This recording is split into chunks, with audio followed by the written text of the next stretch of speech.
हिंद, जय हो। मैं विनय सर, ऑनलाइन ऑफलाइन और इस यूट्यूब चैनल पे आप सभी दोस्तों का हार्दिक स्वागत। से कोई ईर्ष्या है ना किसी से कोई होड़, मेरी अपनी मंजिल है मेरा अपना दौड़। मैं इसी के साथ आज बात करता हूं कि यदि यदि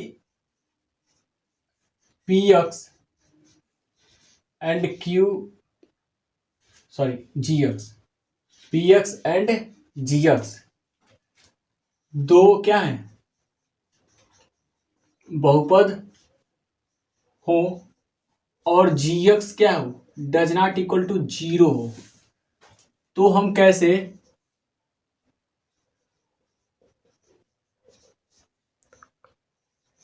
क्यू एक्स और आर एक्स की वैल्यू ज्ञात करते हैं।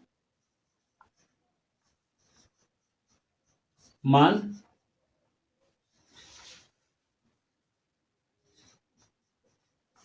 ज्ञात करना, ठीक है, ये प्रोसेस यानी कह रहा है यदि P X and G X दो बहुपद हो और जी एक्स क्या हो does not equal to zero के मान के बराबर हो, तो कैसे क्यू एक्स और आर एक्स का मान ज्ञात करना है करते हैं। तो मेरा एक जैसे आप पढ़े हैं यूक्लिड एल्गोरिथम थ्योरम, यूक्लिड विभाजन प्रमेयिका, ठीक है, आपने पढ़ा है ये चीज। तो उसमें एक कंडीशन होता था ए बराबर बी क्यू प्लस आर, ठीक है, zero less R equal R less B, ये हमारा एक कंडीशन होता था। ये टोटली यूक्लिडियन प्रमेयिका का फार्मूला है। पहले आप पढ़ते थे 4 और 6 का भाग देने पर इसका हम क्या ज्ञात करते थे एलसीएम, यानी एलसीएम का प्रोसेस या एचसीएफ ज्ञात करते थे। किससे? एचसीएफ या सीएफ ज्ञात करते थे 4 और 6 में। तो क्या करते थे हम इसी का प्रयोग करते थे, या कहता था यूक्लिडियन प्रमेयिका का प्रयोग करके हम क्या ज्ञात कीजिए या सीएफ ज्ञात कीजिए, और उसी में एलसीएम बताना रहता था। तो हम इसको अभाज्य गुणनखंड से एलसीएम ज्ञात कर लेते थे और यूक्लिडियन प्रमेयिका से हमने एचसीएफ ज्ञात किया। जैसे जो इसमें बड़ा वाला मान होता था वह ए हो जाता था यानी भाज्य, और जो छोटा मान होता था वो बी हो जाता था। क्या बार गुणा करेंगे? एक बार। कितना बचेगा इसको इसमें से घटाएंगे गुणा करने के बाद तो 2 बचेगा। ये वाला यहाँ आता था, फिर इन दोनों में जो बड़ा होता है वो भाज्य हो जाता था, और जो बचता था वो क्या होता था भाजक हो जाता था। फिर अब इसमें क्या बार करेंगे? 2 बार में प्लस 0, यानी कि 2 दूना 4 और घटाए तो फिर 0 आ गया। यानी कि जिस संख्या के अंत में 0 आता है, जिस संख्या द्वारा शेषफल हमारा 0 आता है, यानी उसके ऊपर वाला वैल्यू क्या होता था हमारा एचसीएफ होता था। यानी कि तब हम पढ़ते थे हमारा 2 एचसीएफ हुआ, ठीक है ना। ये यूक्लिडियन प्रमेयिका से लगा के सॉल्व करते थे।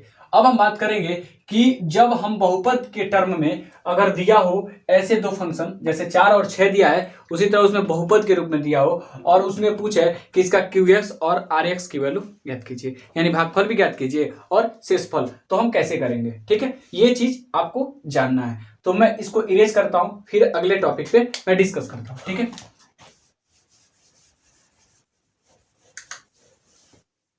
करना क्या है, जैसे इसका प्रोसेस ये देखिए, ये कंडीशन होता था, मैं पिछले लेक्चर वीडियो में मैंने पढ़ाया है, तो उसको आप वहां देख सकते हैं। नहीं समझ में आया तो मैं यहाँ भी बता दूंगा, कोई दिक्कत नहीं है। कह रहा है कि जो हमारा रिमाइंडर हो या तो 0 के बराबर हो या तो 0 से बड़ा होना चाहिए, यानी कि रिमाइंडर का मान हमारा निगेटिव में नहीं आना चाहिए, यानी माइनस में नहीं जाना चाहिए, ठीक है। और कह रहा है जो आर की वैल्यू वो क्या होना चाहिए, बी से छोटा होना चाहिए, और बी का मान जो है वो किससे होना चाहिए, आर से बड़ा होना चाहिए, ठीक है ना। बी क्या मेरा भाजक है, यानी कि ये मेरा क्या है भाज्य, ये क्या है भाजक, ये क्या है भागफल, और ये मेरा क्या है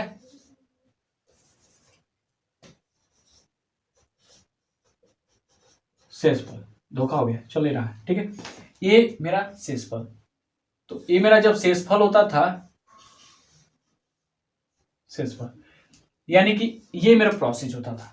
तो आप इस चीज को अगर पहले आप पढ़े हैं तो ठीक है, नहीं पढ़े तो आप इसको लिख लीजिएगा। मैं इसके आधार पे अभी 2 बहुपदों का मैं मान लूंगा और इससे भागफल और शेषफल ज्ञात करेंगे, ठीक है। मैं इसको इरेज करता हूं।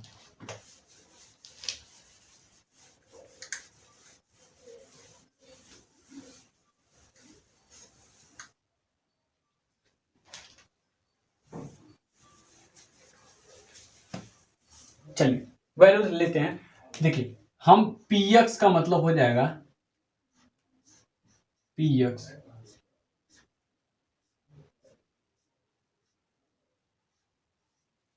एक्स का जो वैल्यू लेंगे हम कितना हो जाएगा, मान लीजिए हम ले लिए 2x², ठीक है, प्लस 3x प्लस 4, मान लीजिए मैंने ले लिया अपने मन से। फिर मेरा gx का वैल्यू ले लिए x प्लस 2, ठीक है, भाग देना है। जैसे देखिए हम क्यों लिखे हैं कि px एंड gx दो बहुपद हो और gx का मान 0 नहीं होना चाहिए। पहले इस बात को समझिए, कह रहा है कि px का मतलब भाज्य और gx का मतलब भाजक। तो ये बताइए जब भाजक का मान ही 0 हो जाएगा तो हम भाग देने पर इसकी वैल्यू क्या हो जाएगी, इन्फिनिटी, यानी कि उसका मान अपरिभाषित आएगा। तो मेरा जाहिर सी बात है किसी भी संख्या में हम 0 से भाग उसको नहीं दे सकते हैं, मोबाइलों में इरर बताता है, ठीक है। और हमारी मतलब मैथमेटिकल भाषा में आप जब कहेंगे तो इन्फिनिटी लिखते हैं हम, यानी अपरिभाषित तौर पे, ठीक है।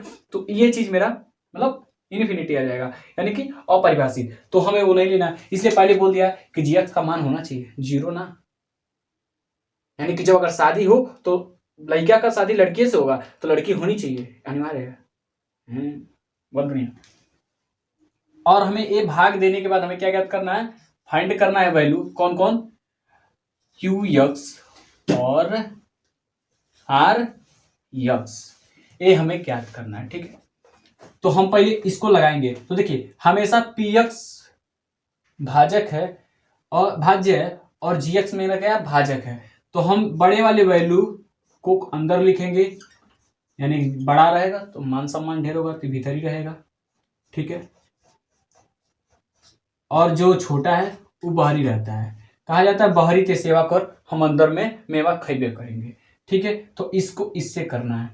तो हम भाग देने का प्रोसेस क्या, मैंने पिछले वीडियो में ही बताया और आप लोगों को भी बताया है कि गुणनखंड यानी कैलकुलेशन और गुणनखंड कैसे करते हैं, ठीक है, फैक्टराइजेशन भी, और संख्याओं का जोड़ घटाव गुणा भाग कैलकुलेशन के माध्यम से बीजगणित में कैसे करते हैं, मैंने इस चीज को बताया है पीछे भी। तो मैं यहीं से करूंगा। कह रहा है कि मैं x में कितने का गुणा करूं जो मेरा 2x² हो जाए, तो आप कहीं किनारे x लिख दीजिए, आगे कोई संख्या नहीं होता तो एक होता है, मैं पहले बताया हूं, एक रहने दीजिए। तो हम कितने का गुणा करेंगे, तो एक है तो हम 2 का गुणा करेंगे तो 2 आ जाएगा, 2x² चाहिए, हम 2 का गुणा करेंगे तो 2x² आ जाएगा, 2 एक करने 2। अब हम कितना यक्स रखें कि हमारा 2x² आए, तो एक है, एक दूना 2 आ गया, यक्स है, या एक घात है, एक घात और चाहिए तो हम x रख दीजिए, यक्स x², यानी 2x² आ जाएगा, कितना रखने पर 2x, तो हम यहाँ लिख देंगे 2x। यानी कि इसका प्रोसेस ये है कि हम gx से जब px को भाग दें एक बार वैल्यू कटनी चाहिए, ठीक है, यानी कटने मतलब घटना चाहिए। तो देखिए जब इसका हम इसमें भाग देंगे तो कितना हो जाएगा, 2x²। आगे अगला प्लस 2x, तो इसका भी जितने संख्या यहाँ रहेगी उतने बार यहाँ क्या करना है, गुणा करके यहाँ वैल्यू लिख देना है, यानी कि भाग देने पर यहाँ वैल्यू गुणा करके यहाँ लिखने के बाद घटाएंगे जोड़ेंगे, जो बचेगा फिर उसको आगे करेंगे। तो 2 दूना 4, ठीक है, और x है तो x लिख देंगे। लेकिन देखिए अभी मेरा मिस्टेक है क्योंकि मैं आगे जा रहा हूं, इसमें भी एक रूल होता है, आपको बस वहीं तक लिखना है जहां तक इसकी वैल्यू है।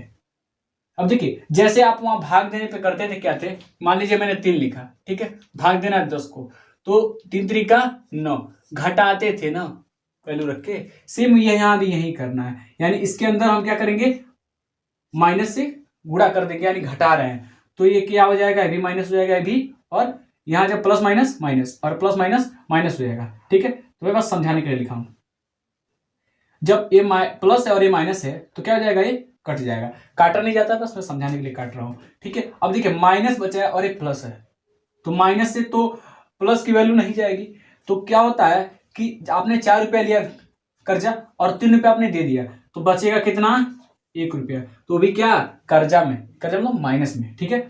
और क्या हो जाएगा, +4 लिख दीजिए। अब बताइए कौन सा ऐसा संख्या रखें जो मेरा एक वैल्यू तो निश्चित है कटे, x है यहाँ प्लस है, x है, तो यहाँ अगर हम -1 रख दें, कहीं किनारे कीजिए, x है और हमें कितना चाहिए, -x चाहिए, ठीक है। तो हम इसमें कितने का गुणा करें कि हमारा -x हो जाए, तो अगर हम 1 लिख दें तो 1 करने 1 और आगे माइनस लगा दें, यहाँ प्लस है, प्लस माइनस माइनस, यानी मेरी वैल्यू आ जाएगी -1, यानी -1 रख देंगे यहाँ, और इन दोनों का जब गुणा करेंगे तो कोई एक वैल्यू कट जाएगा, ठीक है।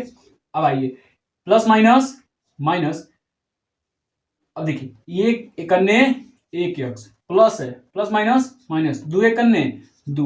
अब देखिए यहां भी चिन्ह बदलता है, यानी कि माइनस घटा के जैसे यहां किया, ठीक है, जैसे यहां करेंगे वैसे यहां भी करेंगे। तो यहाँ माइनस जब लगाएंगे तो माइनस का गुणा करेंगे तो माइनस माइनस क्या हो जाएगा प्लस, और माइनस माइनस प्लस, समझा गया।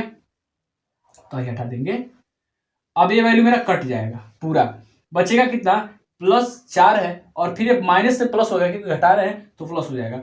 तो दो दो 4 और 2 कितना हो जाएगा 6, यानी कि 6 मेरा क्या हो जाएगा शेषफल, ठीक है। अब देखिए हमारा जो प्रोसेस है, देखिए भाग विधि का प्रोसेस कहता है कि अंदर का मान px होता है, बाहर वाला जिससे मतलब हम भाग देते हैं वो gs होता है, और जो हमारा प्राप्त होता है वो qx होता है, और जितना शेषफल बचता है वो rx होता है, ठीक है ना। इतना आपको पता होना चाहिए, ठीक है। अब देखिए हमारा कितना, इसके जगह कितना मान आया है ये, तो मेरा वैल्यू कितना आ जाएगा 2x - 1, और rx का कितना मान आया है +6। कहेंगे सर जी हमारा आंसर कितना आ गया, तो आएंगे लिखेंगे हेंस qx बराबर कितना 2x - 1 एंड rx बराबर 6। तो गुरुजी दे दिए, लो ठीक लीजिए, लिख लीजिए। एक क्वेश्चन लिखा है, कह रहा है व्यंजकों x² - 9 और 3x³ + 81 का qx और rx ज्ञात कीजिए तथा उत्तर की जांच कीजिए, ठीक है। ये क्वेश्चन लिखा है, ये क्वेश्चन आपके बोर्ड एग्जाम का है, ठीक है। किताब में बहुत सारे क्वेश्चन है, मैं सारे एक्सरसाइज आपको सॉल्व करके बताऊंगा, बट कुछ ऐसे क्वेश्चन है जो बोर्ड एग्जाम में आ सकते हैं, बोर्ड एग्जाम से रिलेटेड हैं, तो आप तैयारी उसको कीजिए, ठीक है। मैं इंपॉर्टेंट क्वेश्चन मैं इसी में इंक्लूड कर देता हूं ताकि सारे क्वेश्चन को आप स्वयं कर सकें और उस चीज को मैं सॉल्व कर दूं, क्योंकि जो बोर्ड एग्जाम में वो क्वेश्चन है वो आपके पास नहीं है, लेकिन मेरे पास हैं, सारे क्वेश्चंस हैं, तो मैं आपको टोटली वो आपको इस माध्यम से मैं अवेलेबल करा रहा हूँ, ठीक है ना। तो आप इसको समझें और जानें, मेरा कोई ये मतलब नहीं है कि आप इसको ना जानें, मेरे पास सारे मटेरियल जितने भी हमारे पास कंटेंट हैं बोर्ड एग्जाम से रिलेटेड, सारे क्वेश्चन को मैं इस पे सॉल्व करूंगा और यहीं पे बताऊंगा सारे क्वेश्चन। आप इससे जुड़े रहें, आपको जितनी जानकारी चाहिए मैं सब कुछ दूंगा, ठीक है।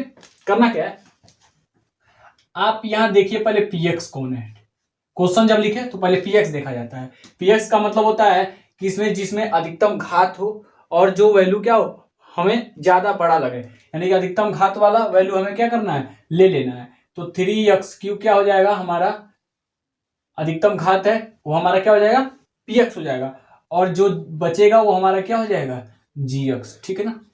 कह रहा है इतना लेने के बाद हम जब इसको सॉल्व करेंगे भाग देंगे, तो भाग कैसे देंगे सर, तो हम आपको बताएं हैं भाग विधि वाले भी प्रोसेस में बताएं हैं कि कौन कहाँ होता है। तो जो अंदर ज्यादा बड़ा होता है या ज्यादा घात वाला वैल्यू होता है वो भीतर ही होता है, जो बड़े लोग होते हैं अंदर ही खाते हैं भीतर ही, बहुत लोगों के घर में ऐसा होता है, ठीक है ना।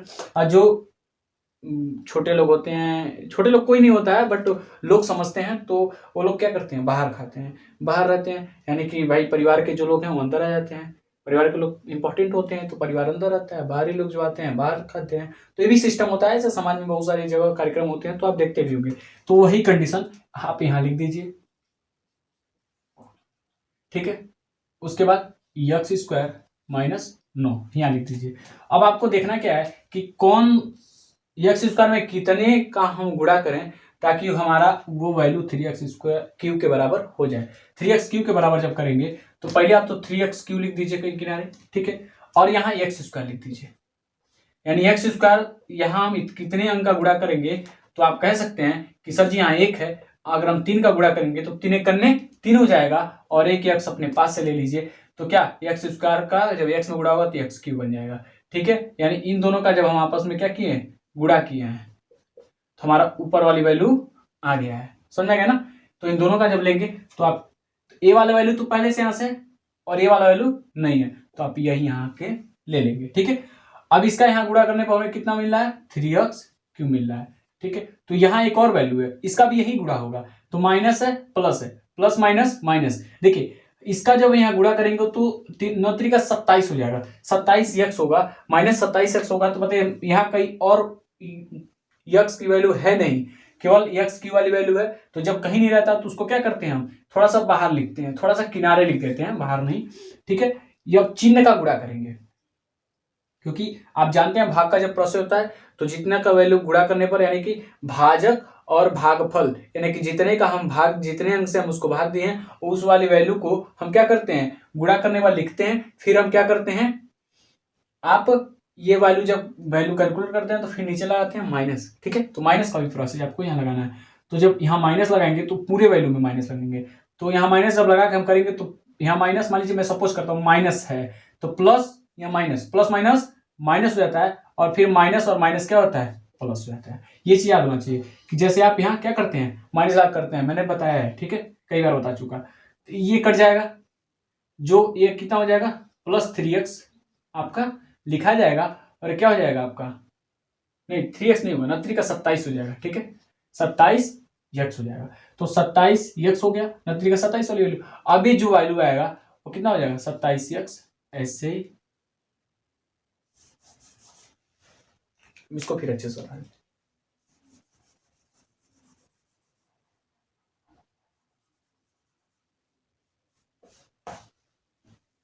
चलिए देखिए, अब मैंने इतना वैल्यू ला लिया, अब इसको भाग देंगे तो भाग देने के बाद जब यहाँ इसका हम गुणा किए तो ये मेरा वैल्यू कितना हो जाएगा आ जाएगा 3x³। ठीक है, उसके बाद इसका जब यहाँ गुणा करेंगे तो यहाँ कहीं x वाली वैल्यू नहीं है तो इसको किनारे लिख देंगे चिन्ह के साथ प्लस माइनस माइनस और कितना हो जाएगा 9 का 27x हो जाएगा। ठीक है, अब इसको हम क्या करते हैं माइनस लगाते हैं जैसे अंक में करने पर, वैसे यहाँ माइनस लगाएंगे तो चिन्ह बदल जाता है। प्लस है तो माइनस हो जाएगा। ठीक है, प्लस है तो माइनस और फिर माइनस है तो क्या हो जाएगा प्लस।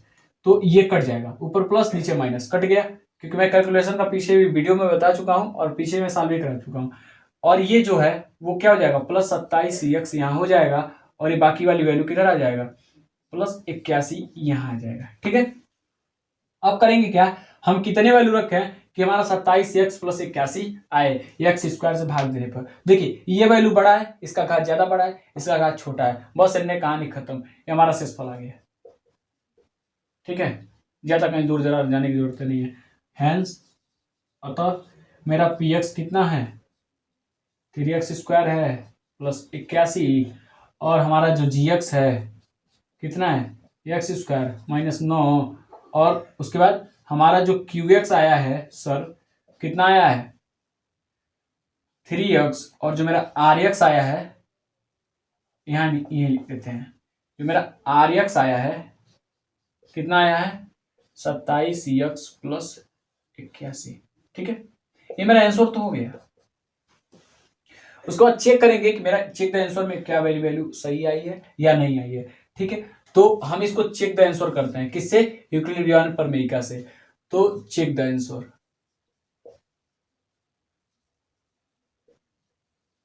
ठीक है, क्या a is equal to B Q plus R, जैसे हम इसको अपनी भाषा में कन्वर्ट किए थे P X is equal to G X गुणे Q X plus R X. ठीक है, तो जो जो वैल्यू है वहां पुट कर दीजिए। पी एक्स का मान 3x क्यू प्लस यहाँ क्यू रहेगा। ठीक है, 3x क्यू प्लस 81 ये हो गया। यहाँ जी एक्स की वैल्यू कितना है एक्स स्क्वायर माइनस 9। ठीक है, हमारा क्यू एक्स की वैल्यू 3x है और ये मेरा क्या आर एक्स की वैल्यू जो कितना है प्लस 27x प्लस 81। इधर वाली वैल्यू तो पहले से है, इधर वाली वैल्यू में हम देखेंगे कैलकुलेशन करके, यानी इस दोनों का आपस में गुणा करेंगे, जोड़ेंगे, घटाएंगे, भाग देंगे, जो भी प्रोसेस होगा हम इसको करेंगे तो देखेंगे कि इतने का हमें गुणा करने पर या जोड़ने घटाने पर इतनी वैल्यू आ रही है या नहीं आ रही है। तो आप इसको कीजिए, इस कोष्टक से इस कोष्टक का गुणा करेंगे तो जो छोटा वाला था उससे पहले कर लीजिए। तो 3 करने 3, जैसे मैं प्रोसेस बता चुका हूँ, आप उस पीछे लेक्चर वीडियो में भी देख सकते हैं मैंने कैसे गुणनखंड को या फिर किसी भी अलजेब्रिक इक्वेशन को कैसे सॉल्व करते हैं या पॉलिनोमियल को, तो वहां आप समझ सकते हैं। ठीक है, तो 3 करने 3 और x की हो जाएगा। ठीक है ना, माइनस 9 का 27x हो जाएगा प्लस आपको 27x दिखा है प्लस 81 लिखा है। ठीक है, ये कट जाएगा यानी घट जाएगा, माइनस है और एक प्लस है तो कितना हो जाएगा 3x³ प्लस 81, यानी कि 3x³ प्लस 81 वाली वैल्यू मेरी क्या हो जाएगी सेम आ जाएगी। देखिए दोनों का मान हमारा बराबर आ गया, अतः जो मैं भाग देने पर मेरा क्यू एक्स और आर एक्स की वैल्यू आई है वो मेरा क्या है, सही है। ठीक है, समझ में आ गया। आप इसको लिख सकते हैं, बाकी कहीं भी दिक्कत हो तो आप मुझसे पूछ सकते हैं कि सर आगे का क्वेश्चन हम कैसे करेंगे। ठीक है ना। देखिए दिक्कत ये नहीं है कि हमें सीखना है, दिक्कत ये आपको लगाना है, क्योंकि सीख के लगाएंगे मैथ है आपको बहुत अच्छे से आएगा। ठीक है ना। अब एग्जाम की बारी है, जंग जारी है, हम लड़ रहे हैं, अब आपकी बारी है। ठीक है, हम तो लड़ ही रहे हैं, अब आपकी बारी है। अब आपको देखता हूं आप कितना प्यार करते हैं। ठीक है, मत रह उदास, ऐसा वक्त भी आएगा, मत रह उदास, ऐसा वक्त भी आएगा, समुंदर को भी नदी समाएगा, समुंदर को भी नदी समाएगा, चाहकर भी नहीं रोक पाओगे अपनी चाहत को, चाहकर भी नहीं रोक पाओगे अपनी चाहत को, ऐसा वक्त लाऊंगा तुम पागल बन के फिरोगे, ऐसा खुद को बनाऊंगा, हजार कमियां मुझ में देखे हो, मानता हूं किसी और की जुबान से, हजार कमियां देखे हो, मानता हूं किसी और की जुबान से, कभी नजरों से दिल को झांक के देखते तो पता चलता कितनी ईमानदारी है हमारे प्यार में। ठीक है, ये चीजें आपको समझ में आ जानी चाहिए, अगर समझ में आती है तो बहुत अच्छे से आप समझ सकते हैं। ठीक है, थैंक यू, धन्यवाद।